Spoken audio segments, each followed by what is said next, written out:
UP में लोकसभा की 80 सीटों पर होने वाले चुनावों में समाजवादी पार्टी और कांग्रेस के बीच गठबंधन हो चुका है।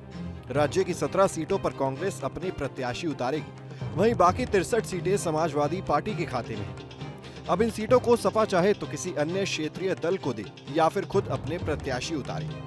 बता दें कि समाजवादी पार्टी लोकसभा चुनाव के लिए अब तक 31 उम्मीदवारों की घोषणा कर चुकी है। अखिलेश ने अपनी पत्नी, चाचा और चचेरे भाई की टिकट पक्की कर दी है, लेकिन वे खुद चुनाव लड़ेंगे या नहीं ये तय नहीं है, और अगर लड़ेंगे तो भी किस सीट से, इस पर सस्पेंस बना हुआ है। दूसरी बात ये भी है कि अखिलेश अभी तक जिन 2 सीटों से सांसद रहे हैं उन पर भी प्रत्याशी तय नहीं हुआ है। मतलब ये है कि अब तक तो कन्नौज से और न ही आजमगढ़ से किसी को टिकट मिला है। अखिलेश के आजमगढ़ से चुनाव लड़ने पर चुनौती मिलने के सवाल पर सांसद दिनेश लाल निरहुआ ने कहा कि कोई चुनौती नहीं है। अगर आजमगढ़ से अखिलेश यादव चुनाव नहीं लड़े तो वो पार्टी से मांग करेंगे कि अखिलेश यादव जहां से भी चुनाव लड़ेंगे वो उनके खिलाफ वहीं से चुनाव लड़ेंगे। हमें उनके खिलाफ ही चुनाव लड़ना है। आजमगढ़ से लगता है तो कितना चुनौती मानते हैं? कोई चुनौती नहीं है। और दूसरी बात ये भी है कि मैं अपने पार्टी से ये भी निवेदन करना चाहूंगा कि अगर अखिलेश यादव आजमगढ़ लड़ने नहीं आते हैं तो वो जहां लड़ते हैं वहीं मुझे टिकट दिया जाए। मुझे अखिलेश यादव से ही लड़ना है। ये आपका फाइनल डिसीजन? Final decision.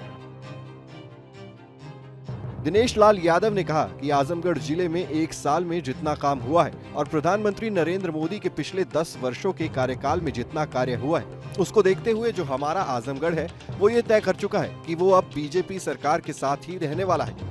आने वाले लोकसभा चुनाव में एक बार फिर देश के प्रधानमंत्री नरेंद्र मोदी ही बनने जा रहे हैं और इस बार आजमगढ़ भी सरकार के साथ रहेगा।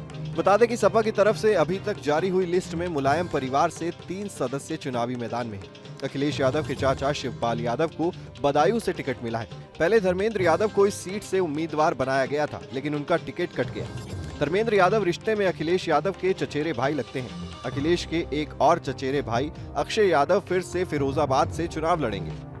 अक्षय यादव समाजवादी पार्टी के सांसद राम गोपाल यादव के बेटे हैं। अखिलेश यादव की पत्नी डिंपल यादव एक बार फिर मैनपुरी से चुनाव लड़ेंगी। पहले मुलायम सिंह यादव यहां से सांसद चुने गए थे। बता दें कि आजमगढ़ से साल 2019 के लोकसभा चुनाव में अखिलेश यादव आजमगढ़ से चुनाव मैदान में उतरे थे और उनके सामने बीजेपी के दिनेश लाल यादव निरहुआ को टिकट दिया गया था, लेकिन निरहुआ चुनाव हार गए। इसके बाद साल 2022 में अखिलेश यादव जब यूपी विधानसभा में पहुंचे तो उन्होंने सांसद पद से इस्तीफा दे दिया।